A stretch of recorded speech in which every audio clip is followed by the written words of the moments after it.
मार्ग भक्ति मार्ग तीनों भरत हमारे भारत भूमि पर हुए हैं। तीनों की जननी इस भारत में है, इसलिए बोला जाता है भारत माता की जय हो। इसलिए हमारी माता भारत माता है। अब हम लोग भगवान के चरणों से जुड़े। कथा का प्रसंग दोपहर की कथा में सती भगवान शिव के साथ महात्मा अगस्त्य के आश्रम में गई कथामृत श्रवण करने हेतु।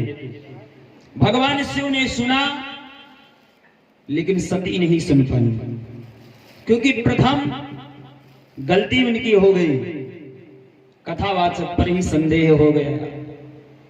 कोई सरल है कोई सहज है तो ये मत समझिए कि उसे कुछ नहीं पता। जो जितना सरल होता है, जो आपके आगे झुकता है, जो आपका सम्मान करता है, जो आपके प्रति अच्छे भाव रखता है, तो आप उतने ज्यादा अच्छे नहीं हैं जितना वो अच्छा है। और अगर आपके प्रति कोई गलत विचार रखता है, गलत भाव रखता है, तो आप स्वयं गलत नहीं हैं। गलत व्यक्ति वो है जो आपके प्रति गलत भावनाएं रखता है, क्योंकि पहले उसका मन दूषित हुआ, फिर वाणी दूषित हुई और आपने उसको ग्रहण किया उसकी वाणी को, तब तो आप तक पहुंची, नहीं तो उसी के पास बुराई रहेगी। ये वास्तविकता है। इसलिए माता सती गई भगवान शिव के साथ। अगस्त्य जी ने तुरंत भगवान शिव का वंदन किया, पूजन किया, और जैसे पूजन प्रारंभ किया सती के मन में भाव आया, जब कथावाचक कथा व्यास ही पूजा कर रहा है, ये कौन सी कथा सुनाएगा? कथा कोई नहीं सुनाता, कथा स्वयं परमात्मा गाता है। हनुमान जी की कृपा होती है, वक्ता कहलस्त होते हैं और उसके वाणी से कहलाते हैं, कथा श्रवण कराते हैं। ये सब बालकों की कृपा है, हनुमतलाल की कृपा है। इसलिए श्री हनुमान जी महाराज की कृपा हम सबके जीवन में बरसती रहे, आनंद मिलता है। माता सती को संदेह हुआ था, पहली गलती कथावाचक पर संदेह है। जैसे संदेह होगा कथा आप सुन ही नहीं पाएंगे, क्योंकि आप में उसमें कमी ही नजर आएगी, तर्क वितर्क उठेंगे, भावना जब तक दुरुस्त नहीं होगी तब तक कल्याण नहीं होगी। क्योंकि कथा के परसेंटेज जो है, कथा मिलने की जो भावनाएं हैं, उसमें कुछ स्थान ऐसे हैं। पहली तो महिमा होती है काल की, समय कैसा है। तो हम सबको समय के भगवान 20% नंबर देता, 100% में 20 तो मिल गए, क्योंकि मकर संक्रांति सूर्योत्तरायण के पावन बेला में कथा का शुभारंभ हुआ। दूसरा होता है स्थान। स्थान कैसा है? तो स्थान तो स्वयं ग्राम देव का है, यज्ञ नगर है, जहां आदि शंकराचार्य जी महाराज आकर के और पावन यज्ञ करवाए हों। जहां इधर बागेश्वर नाथ, इधर नाथ दरबार की दिव्य महिमा रस्ती हो, जहां बाराह क्षेत्र हो, इधर अवध धाम हो, उधर कोटवा धाम हो, ऐसी पावन धरा पर हम लोग बैठे हैं, तो स्थान तो पवित्र है। 40% जो है, 40 नंबर तो हमारे आपके पक्के हो चुके। 20% होते हैं भावना के। आपकी भावना कैसी है? जाकी रही भावना जैसी, प्रभु मूरत देखी तिन तैसी। और भावना में भावना तो भावना बेकार है, भावना में भाव आ जाए तो मानो बेड़ा। ये भाव वाले, अभी तो हमारा भाव कैसा, हम किस भाव से सुनेंगे सुनाएंगे। 20% ये हमारे ऊपर डिपेंड करते हैं, हमारी व्यवस्था में। 60% तो माने पक्के हो रहे हैं। अब 20% मिलते हैं मेहनत के। यहाँ कोई फावड़ा नहीं चलाना है, यहाँ कोई कुश्ती नहीं करनी है, यहाँ केवल कथा को भाव से श्रवण करने की मेहनत करनी है, मन से। और जब मन से कथा सुनेंगे तो जीवन की व्यथा अपने आप हटेगी। जब तक मन से कथा नहीं सुनेंगे व्यथा नहीं हटेगी। कथा को सुनकर अगर व्यथा नहीं हटी, शांति नहीं मिली, तो आपने कथा नहीं सुनी। ये राम कथामृत है, ये तो आनंददायिनी है, भक्तिदायिनी सुधादायिनी है। माता सीता ने जब मन से सुना तो उनकी व्यथा हटी। लागी सुन ही श्रवण मन लाई, आदि होते सब कथा सुनाई। रामचंद्र गुण बर नहीं लागा, तो सुनते सीत ही कर दुख भागा। भाग्य हम सबका भी भगेगा। मैंने से सुने 80% पक्के, 20% भगवान तब देगा जब सारे क्रियाकलाप आपके दुरुस्त होंगे, सुंदर होंगे, विचार बढ़िया होंगे।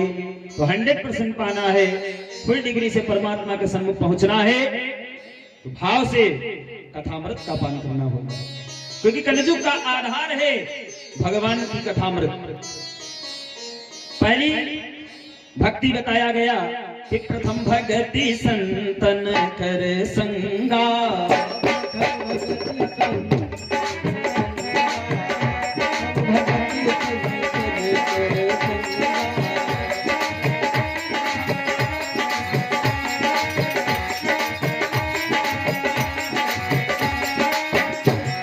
तो भैया प्रथम भक्ति तो हमको मिल रही है संत घसी रामदास जी महाराज और संत हरीश गिरिधर महाराज के सानिध्य में कथा हो रही है। प्रथम तो अपने आप बन रही है, लेकिन द्वितीय कहाँ होगी? द्वितीय रति मम कथा प्रसंगा,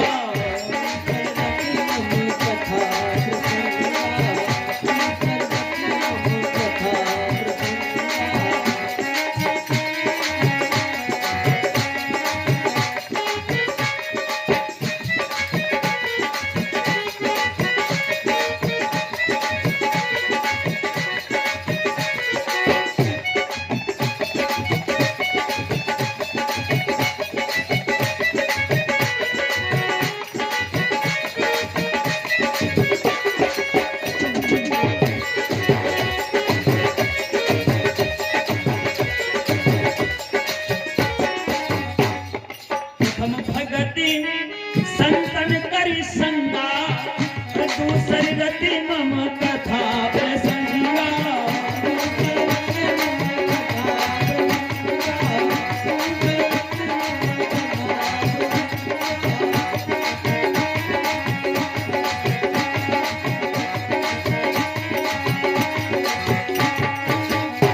इन दोनों में कोई शर्त नहीं, लेकिन तृतीय नंबर पर आता है गुरु की सेवा। अब उसमें अमान यानी अहंकार ना हो तब फल मिलेगा। संत के संग में आइए, भगवान की कथा को सुनिए, कोई शर्त नहीं, अपने आप ही अनायास भाव पार, और गुरु के चरणों में जाएंगे। अगर घमंड लेकर, गुरु लेकर अहंकार, तो कुछ नहीं पाएंगे। और चौथे में नंबर आता है कथा व्यास का, जो कथा गाते हैं। अगर वो कपट छोड़ करके गाएं तब ही उनको फल मिलेगा।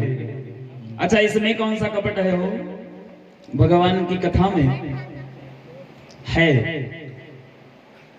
कपट होता है।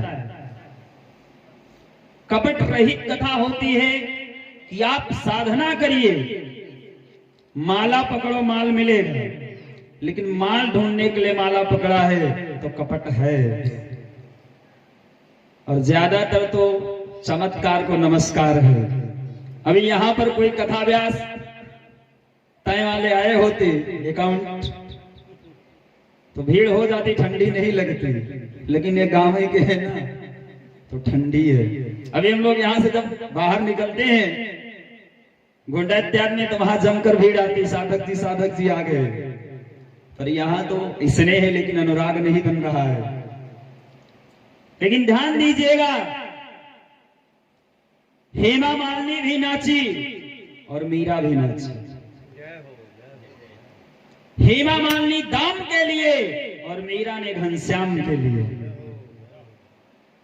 अंतर क्या निकला? मीराबाई वंदनीय हो गई, मीराबाई की जय हो, इतनी शक्ति हो गई। इसी घोर कलयुग में साशरीर भगवान श्याम सुंदर की मूर्ति में समाहित हो गई, लेकिन वो दाम के लिए नाची। उसकी कहीं पूजा नहीं है, कहीं वंदना नहीं है। तो भगवान की कथा, धर्म प्रचार केवल दाम के लिए नहीं करना चाहिए, केवल दाम के भाव से नहीं, धर्म प्रचार के भाव से करना चाहिए। ये ब्राह्मण और संत का कर्म हुआ करता है। यज्ञ करना, यज्ञ कराना, वेद पढ़ना, वेद पढ़ाना, दान देना और दान लेना। ये नहीं कि केवल लेना और देना नहीं। ये 6 कर्म ब्राह्मण के, ये अपने कर्म को करना चाहिए, भाव बनाना चाहिए। एक बार मीराबाई जी पद गा रही थी, उधर से तानसेन निकल पड़े, तो बाहर लिख दिया, कहा थोड़ा राग में गाइए। मीराबाई जी निकली तो कहा देखिए तानसेन लिखे, इसको राग में गाइए। मीरा जी ने उसके आगे अनु जोड़ दिया, कहा राग हो या हो ना हो, अनुराग में गाइए, क्योंकि मिलहि न रघुपत बिन अनुरागा।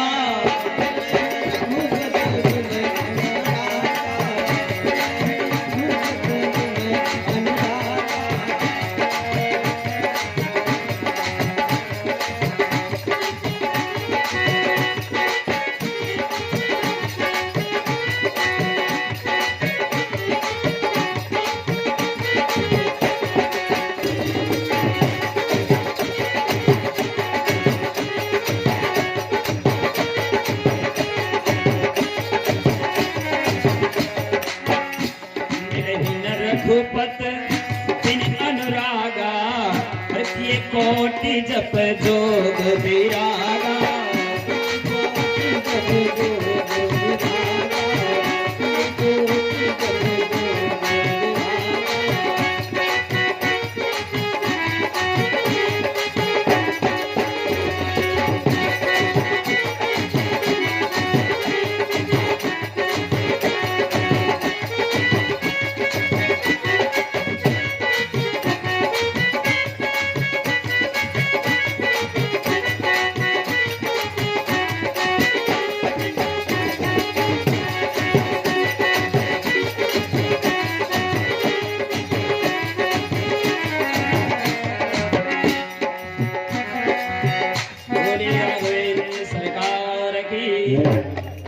इसलिए सती में अनुराग नहीं रहा। सती गई, कथावाचक पर संदेह कर दिया, पहली गलती। द्वितीय गलती, कथा को मन लगाकर नहीं सुना, और तृतीय गलती, कथा के मध्य में उठकर चल गई। चौथी गलती, भगवान शिव के कहने पर भी नहीं मानी। पांचवी गलती, भगवान की परीक्षा लेने पहुंच गई। और छठी गलती, सीता का रूप धारण कर दिया। और पुनः सातवीं गलती किया था कि आकर पति से झूठ बोल दिया, कछु न परीक्षा लीन गोसाई। यहां तक की चर्चा दोपहर के सत्र में हुई विशेष रूप से। इसकी सारणी में सूत्र संक्षिप्त में बताया जा रहा है। अग्रिम चरण में आप देखें, भगवान शिव ने कहा परम पुनीत न जाय तज, लेकिन भोग किए बड़ पाप। अभी तक तो तुम पुनीत थी सती, लेकिन अब परम पुनीत हो गई, क्योंकि सीता का रूप धारण कर लिया। अब तुम मेरी मां स्वरूप हो, इसलिए तुम्हारे साथ पत्नी का जो भाव है, अर्धांगिनी का जो भाव है, वो मैं नहीं रख सकता, लेकिन तुम्हें त्याग भी नहीं सकता, क्योंकि मां को त्याग करना बहुत बड़ा दुष्कर्म है, इसलिए त्यागूंगा नहीं। सती को साथ लिया, चल पड़े। देवगण कहने लगे कि ऐसे सत्य संकल्प धारण करने वाले भगवान शिव के अलावा कोई दूसरा नहीं हो सकता। सती बार बार पूछने का प्रयास किया, आपने क्या संकल्प लिया है? बाबा विश्वनाथ ने अनेक इतिहास सुनाए, कथा सुनाई, लेकिन उस बात को नहीं बताया। पहुंच गए शिखर कैलाश पर, लग गई समाधि, और समाधि से जब पुनः उठते हैं, राम राम का स्मरण करते हुए सन्मुख आसन मैया सती को दिया। उसी समय दक्ष प्रजापति हुआ है, और पद के साथ अगर मद ना आए तो हम सद आ जाए सदा रहे। ये 3-4 रोग बड़े खतरनाक हैं। मन के रोग को आधि, तन के रोग को व्याधि, और पद के रोग को उपाधि कहते हैं।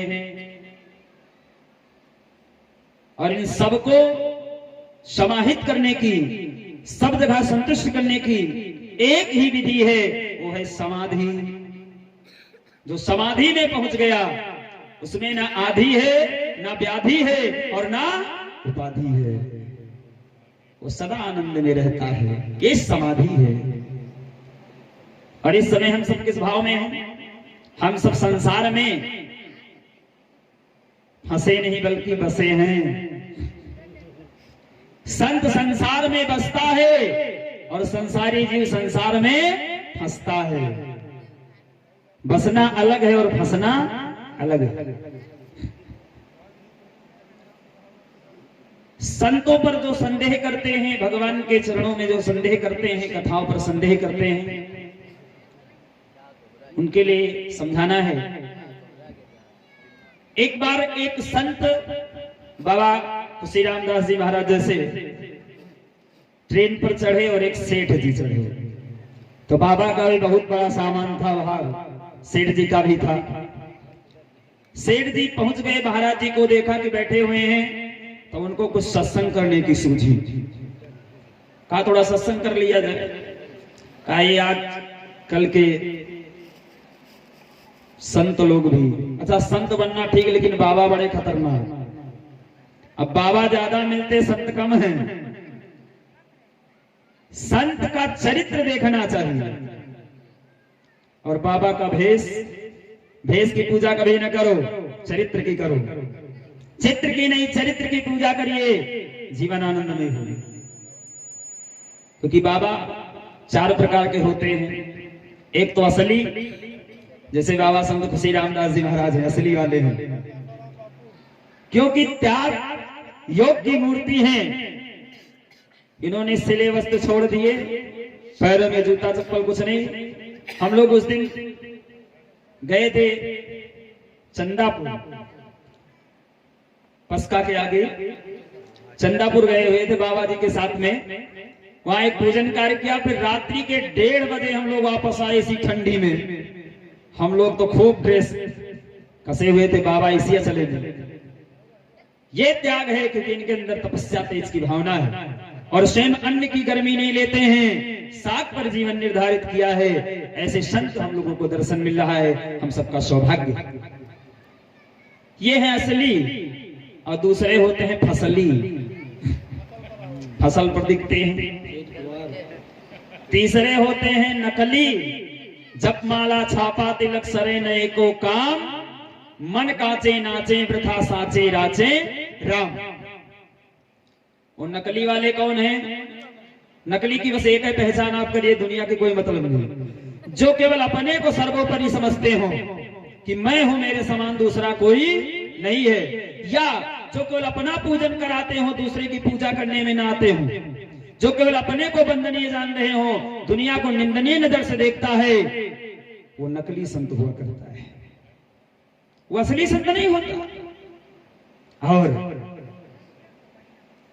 चौथे होते हैं कतली, कत्ल कर दिया, फिर जब पुलिस ने पीछा किया तो छिप करके गुफा में घुस गए, कहीं चले गए, बाबा के रूप में आ गए। मांगने गए थे, आग पर बन गए बावर्ची, करने गए भक्ति, स्वयं भगवान बन गए। जैसे आसाराम बापू, राम रहीम, न रामे में न रहीमे में, ये सनातन धर्म की धज्जियां उड़ाई हैं, क्योंकि इन्होंने किसी को भगवान के मार्ग में नहीं प्रशस्त किया।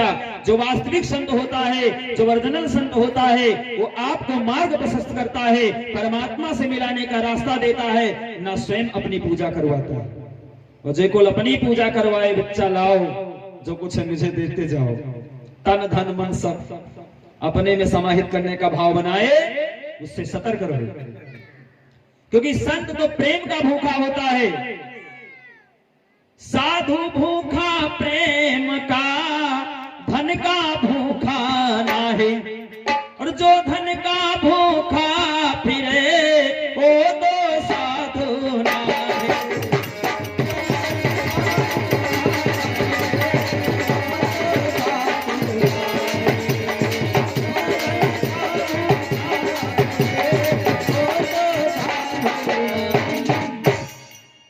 तो महात्मा दक्ष को आ गया अहंकार पद का।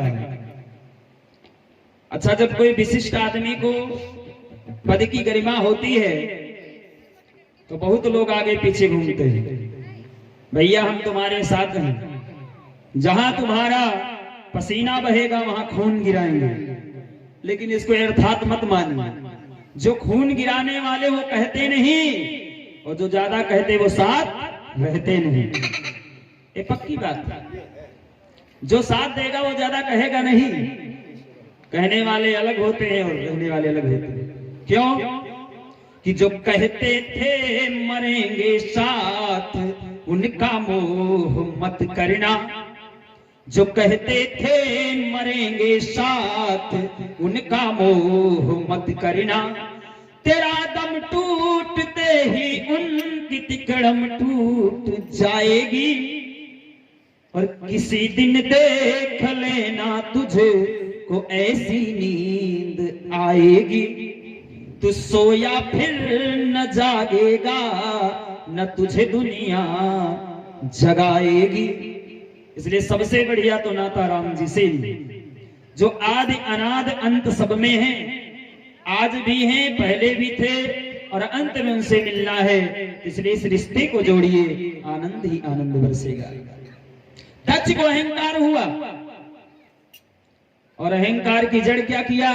भगवान विश्वनाथ को ही आमंत्रित नहीं किया। आज नहीं अनाद से ये चर्चा चलती आई है। इसी केवल कलयुग की बात नहीं है। जब कोई विशिष्ट पदासीन आदमी किसी व्यक्ति को प्रताड़ित करता है तो 5 लोग समाज से खड़े होकर के उसका विरोध नहीं करते, बल्कि मुंह देखी बात करते हैं। इसी से समाज में अत्याचार पापाचार बढ़ता है। अगर उस सतयुग में जब दक्ष प्रजापति ने भगवान शिव को ब्रह्मा के सभा में अनायास गालियां प्रदान की थी, 5 देवता खड़े होकर विरोध करते कि तुम गलत बोल रहे हो, तो एक बार दक्ष को सोचने पर मजबूर होना पड़ता। अगर त्रेता युग में रावण जब ठोकर मारता है, चरण प्रहार करता है, विभीषण को सभा से बहिष्कृत करता है, तब 5 लोग खड़े होकर विरोध करते, रावण तुम गलत कर रहे हो, तो रावण को सोचने पर मजबूर होना पड़ता। द्वापर में जब भरी सभा में द्रौपदी को नग्न अवस्था में करने का आदेश दुर्योधन करता है, दुशासन साड़ी खींच रहा है, उस समय 5 विशिष्ट जन अगर विरोध करते तो दुशासन और दुर्योधन को सोचने पर मजबूर होना पड़ता। वही आज भी चल रहा है। जब कोई जबरदस्त किसी कमजोर को प्रताड़ित करता है तो 5 लोग खड़े होकर उसका विरोध नहीं करते हैं। इसी से समाज में आतंकवाद फैल रहा है। ये पंच परमेश्वर अगर आज भी सुदृढ़ हो जाएं तो ये सब समाप्त हो जाए। तो दक्ष प्रजापति को अहंकार हो गया और फिर भगवान शिव को आमंत्रित नहीं किया, सभी देवताओं को आमंत्रित किया। तो जो अनायास गलत विचारधारा के लोग होते हैं और वो जान जाए कि आपका वहां निमंत्रण है, आपका सगा संबंध है, तो आपसे जरूर पूछेंगे, भैया कि आपको नहीं बुलाया गया क्या? जानते हुए भी पूछने चले आते हैं। तो देवी देवता क्या किया? विमानों पर बैठ गए और उस पर बाजा बजाते गाना गाते हुए कैलाश पर्वत की शिखर से निकल रहे। गाना गाने की क्या जरूरत थी, बाजा बजाने की क्या जरूरत थी? क्योंकि वो जान रहे हैं कि भगवान शिव का वहां आमंत्रण नहीं, निमंत्रण नहीं है, वो इनवाइट नहीं किए गए, इसलिए बताकर चलते हैं। मैया सती ने सुना, कहा बाबा ये सब कहां जा रहे हैं? कहा तुम्हारे पिता के यहाँ बहुत बड़ा यज्ञ है, वहां जा रहे हैं, हमारे बैर से तुमको भी नहीं बुलाया। अच्छा, अगर मायके में कोई कार्य हो और माताओं को ना बुलाया जाए तो बहुत कष्ट होता। अगर सुन लें, अब सती का मन में भाव जगा कि हम जाएंगे जरूर। भगवान शिव ने कहा कि पिता के घर, मित्र के घर, गुरु के घर बिना बुलाए जाना चाहिए, लेकिन तदपि विरोध मान जहां कोई,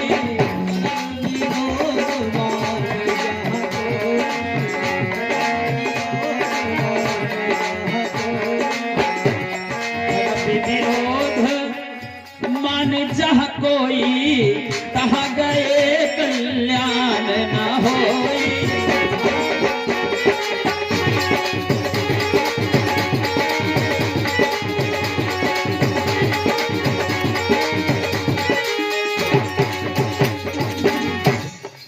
लेकिन सती जी नहीं मानी, छल पड़ी।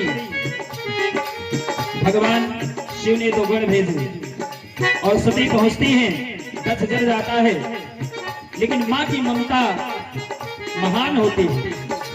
माँ मिली बड़े प्रेम के साथ। बाबा ने लिखा कि सागर भले हैं मिली एक माता,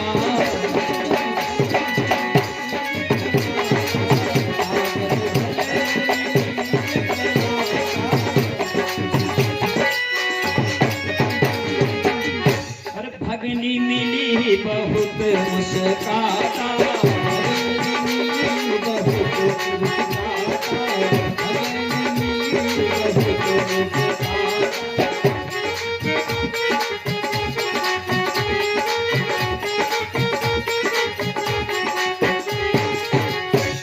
माता प्रेम से मिली। बहनें हंस रही, क्या जी तुमको बुलाया नहीं गया, तुम क्यों आ गई? माता ने देखा सब विरोध कर रहे हैं, वहां से गई।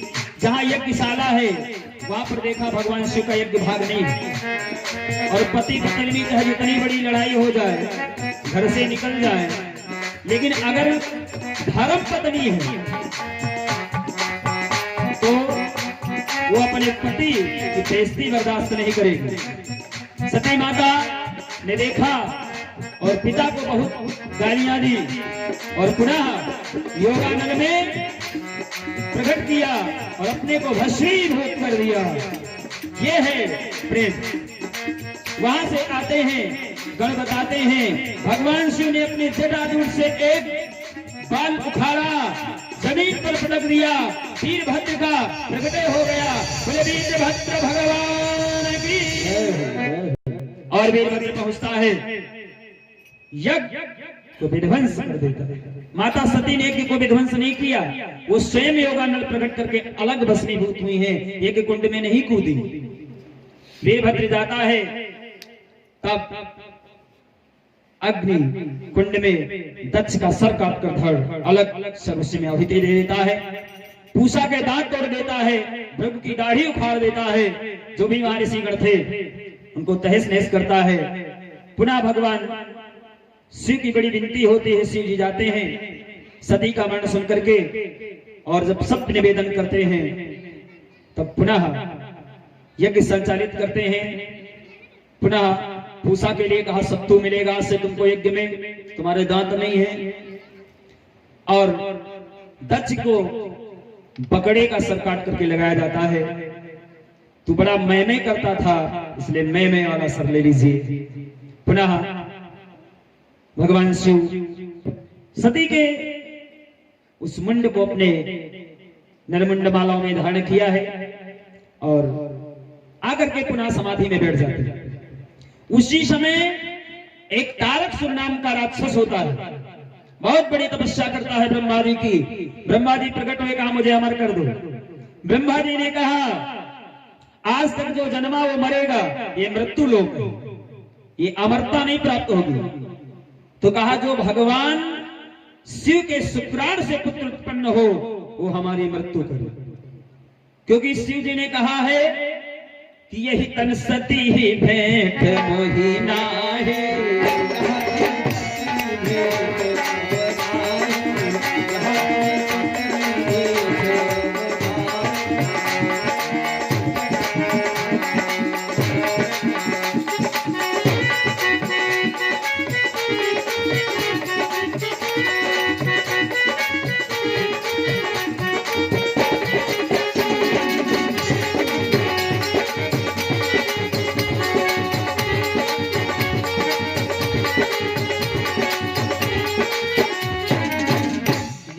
सती भेंट मोहि नाहि, और शिव संकल्प कीन मन माहि।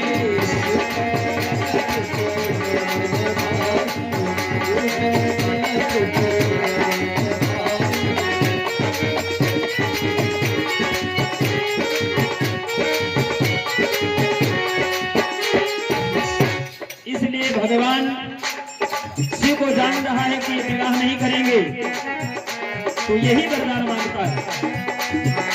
इधर मैया सती का जब देह छूटती है तो उनका पुनः जन्म हनुमान जी के यहाँ होता है, हेमवान जी महाराज के यहाँ जन्म लेते हैं, बड़ी खुशियां बड़ी आनंद है। उसी समय देवर्षि नारद जी का आगमन हो रहा है। चलते चलते नारद बाबा हेमवान जी के घर आ रहे हैं। नारायण नारायण की रट लगाते हुए बड़े भाव के साथ आइए हम भगवान नारायण का 2 मिनट के लिए वंदन कर लें। नारद जी अपनी वीणा के करताल से नारायण का नामांकन कर रहे हैं और कुछ विशिष्ट चैप्टर को लेते हुए शिव विवाह की कथा 1 घंटे में कितने बज चुके हैं? 9:30 चलिए आधा घंटा का समय दीजिए, थोड़ा तो जहां तक पहुंचेगी शिव की चर्चा पहुंचाने का प्रयास होगा।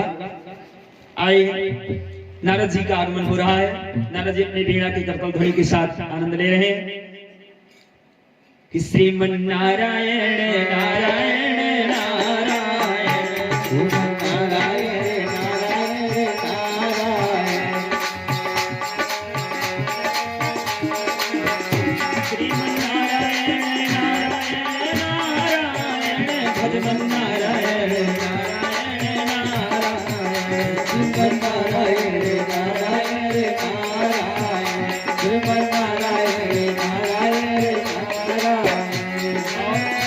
कहते हैं कि हम में नारायण तुम में नारायण, नारायण तुम में नारायण, सब में नारायण नारायण नारायण, सब में नारायण नारायण नारायण, सब में नारायण नारायण नारायण।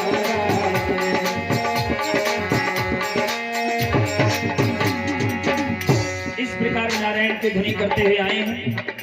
हेमवान जी की धर्म पत्नी आज मैना जी ने ला करके अपनी बेटी को हाथ में दे दिया। कहा त्रिकालदर्शी महात्मा, इसके गुण दोष को विचार करके कहिएगा।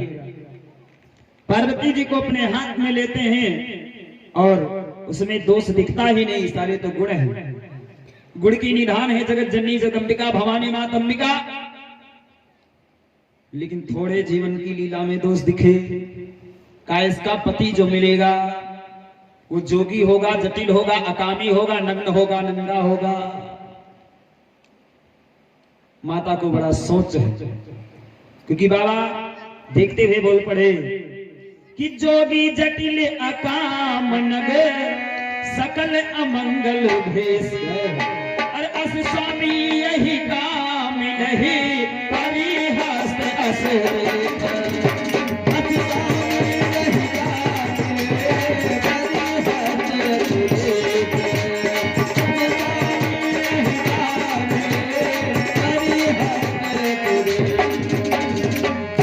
माता को बड़ी चिंता हुई। कहा मेरी सुंदर सुता के लायक वर नहीं मिलेगा, अब क्या करें? तब देवर्षि नारद ने कहा मां चिंता न करिए, चिंतन करिए।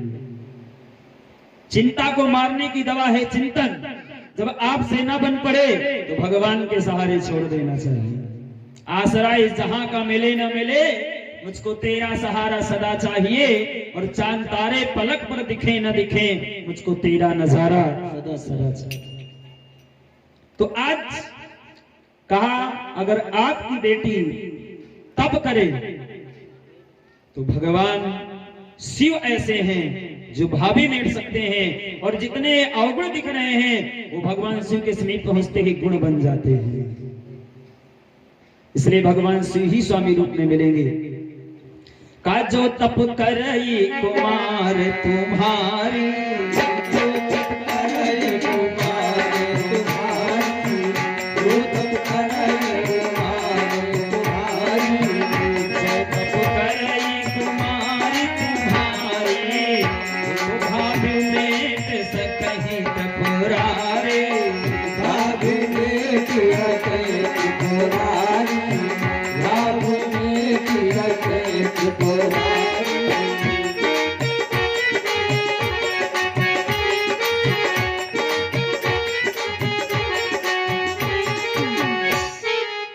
तपस्या में जाकर के लीन हो जाती है मैया सती।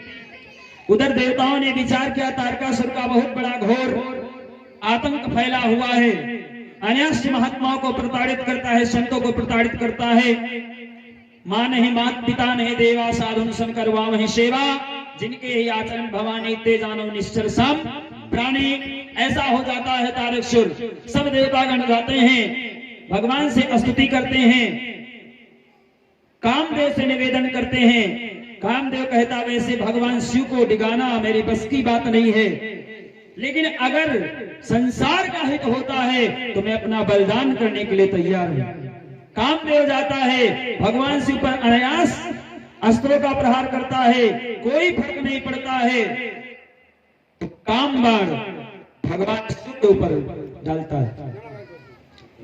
भगवान शिव नेत्र खोलकर देखा, भगवान शिव पर कोई उसका प्रभाव नहीं पड़ा, लेकिन देखते क्या है कि जन्म जन्मांतर से बैठे हुए ध्यान कर रहे योगियों का योग भंग हो रहा है। जब योगियों का योग भंग होते देखा तब काम पर क्रोध आया और तीसरा नेत्र उठाया भगवान शिव ने, काम जलकर छार हो गया। रोदत बदत हुई वहां पर रति आती है, रति रुदन कर रही है, भगवान शिव से विनय कर रही है, महाराज अब मेरा क्या होगा? तो कहा ये अनंग रूप से सब में व्याप्त होगा। कहा लेकिन मैं सगुण रूप में अपना पति चाहती हूँ। तो कहा इसके लिए तुम इंतजार करो। कहा कब तक? कहा द्वापर तक। कहा जब जदुवंश कृष्ण अवतारा,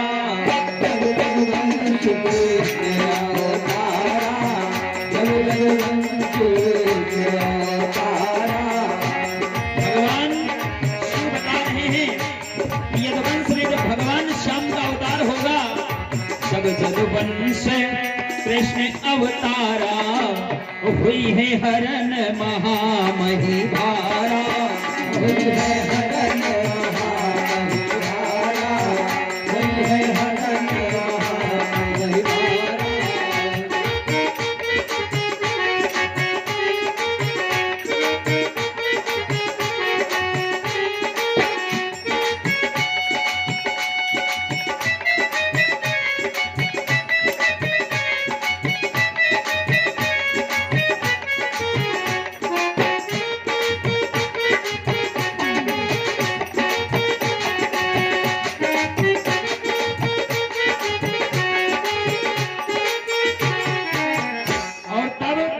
कृष्ण तने हुई है पति तोरा, वचन अनेथा हो न मोरा, वचन अनेथा हो न मोरा, वचन अनेथा हो न मोरा।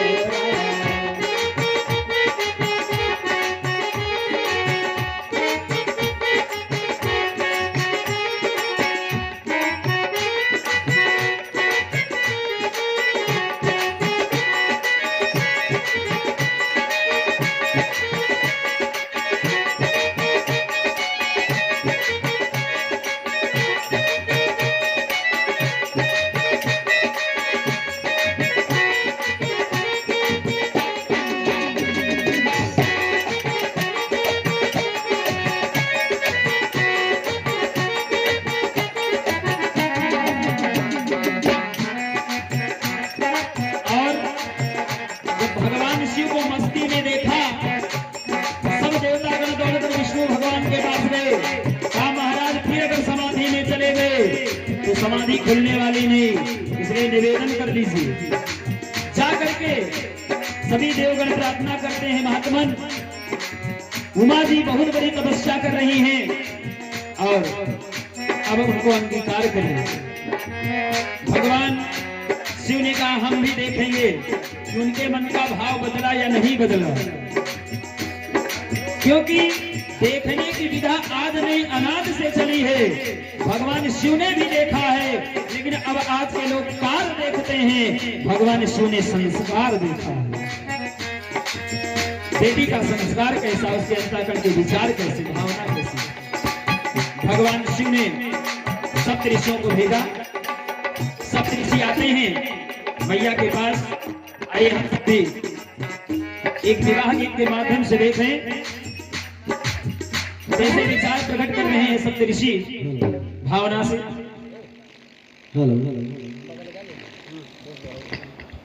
सब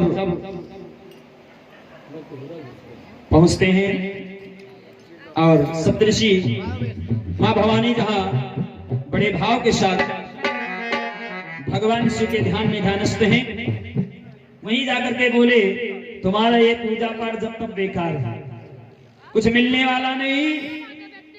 क्यों? क्योंकि वो अकामी हैं, अनंग हैं, औढ़रदानी हैं, उनको कोई नारी वारी सुहाती नहीं। और तुम्हें हम अच्छा वर बताएं, उसके साथ विवाह करो, तुम्हारा कल्याण होगा। क्या बोले?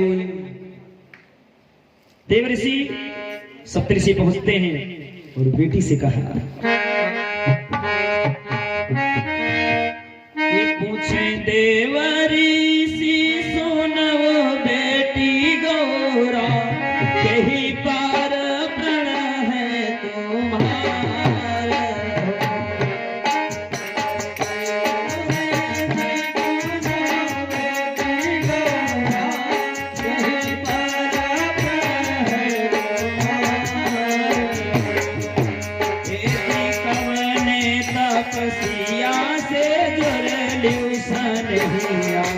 जही के रे भरना दुआर,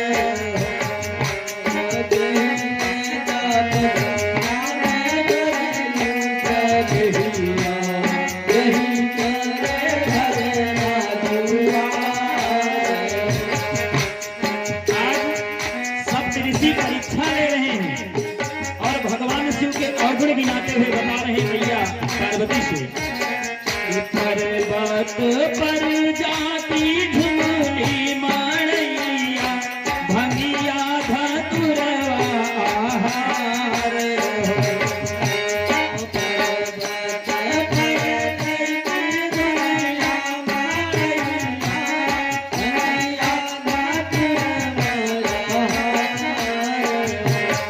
और क्या क्या है?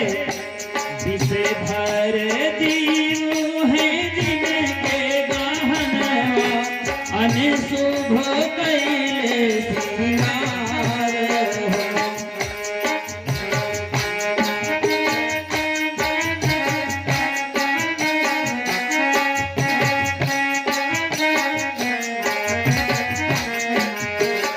और कह रहे हैं जब ऐसे वो हैं उनसे सुख आपको मिलने वाला नहीं है, कि ऐसे जोगियावा से सुख सही हो, होगी हवा विपत्ति हजार। ऐसे जोगियावा से होगी हवा विपत्ति हजार। देवऋषि सुनऊ बेटी गौरा, कहीं पर प्रण है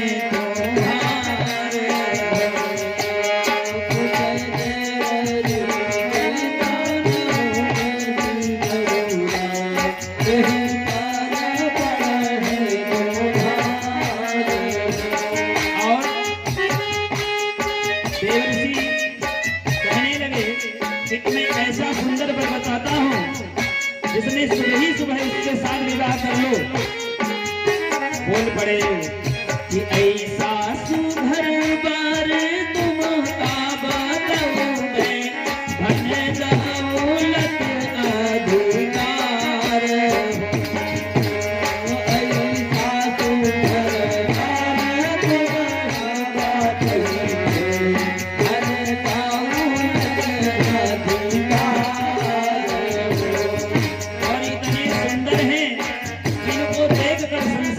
हो जाता है। रूप सिंगार से सजले बदनवा, जही पर लोभित संसार।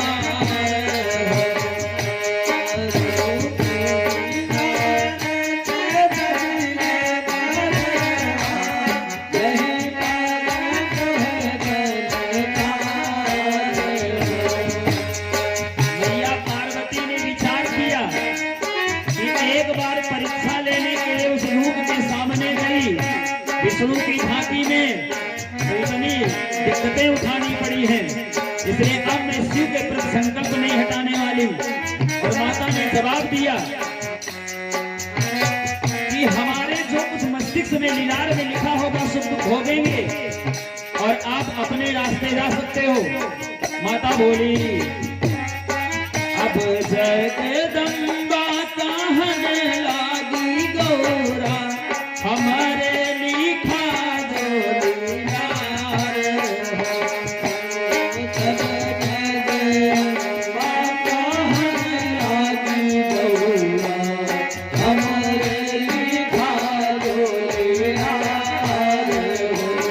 धीरे जाके शिव संग हुई है बिहावा नहीं रही बेबारी कुमार